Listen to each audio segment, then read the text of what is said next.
দর্শক দেখছেন যে শ্রমিকরা বেতন ভাতার যে পাওনা বেতন ভাতার দাবিতে আন্দোলন করছে দীর্ঘদিন, সেই বেতন দাবি আদায় কিন্তু যমুনাতে চলে এসেছে এবং যমুনা পুলিশের কিন্তু বাধার মুখে পড়েছে যমুনা শ্রমিকরা।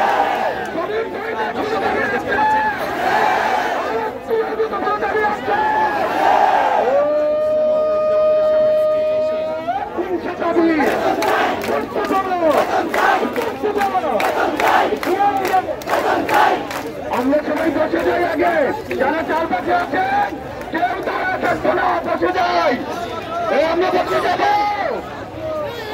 আমাদের সমস্ত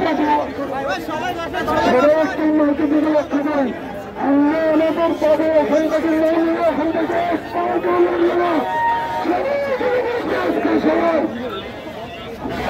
কথা ক্লিয়ার, বেতন পাবো, কথা ফিরবো, কথা ক্লিয়ার, বেতন পাবো, কথা ফিরবো,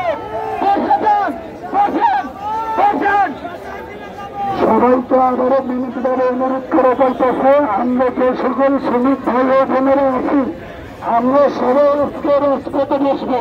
আমরা আজকে এখান থেকে একটি পরিমাণ লড়বো না।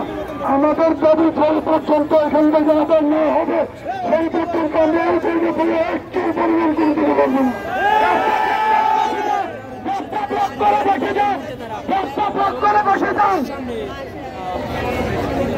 আমরা এদিকে পাবেন, সবাই একটা এদিকে পাবেন। আমরা কোনো বিষয় করলে আমরা কোনো গাড়িতে কোনো মানুষের কোনো প্রতিষ্ঠানে হাত দেবো না। আমরা যারা এখানে আছি সবাই সবার সামনে জায়গা বসে পড়ি, কেউ যারা দেখতে লাগবে এটা রিকোয়েস্ট, সবাই বসে পড়েন, আল্লাহ রাস্তায় সবাই বসে পড়েন। আমরা আজকে আমাদের এখান থেকে তাদের ধরে না নিয়ে একটু পরিমাণ লাগবে না। এটা প্রশাসন আসে, সরকার আসে, সবাই আমাদের চোখের বিষয় না। প্রশাসনের বাইরেকে পারবো, শ্রমিক ভাইদেরকে করে দিতে পারবেন না।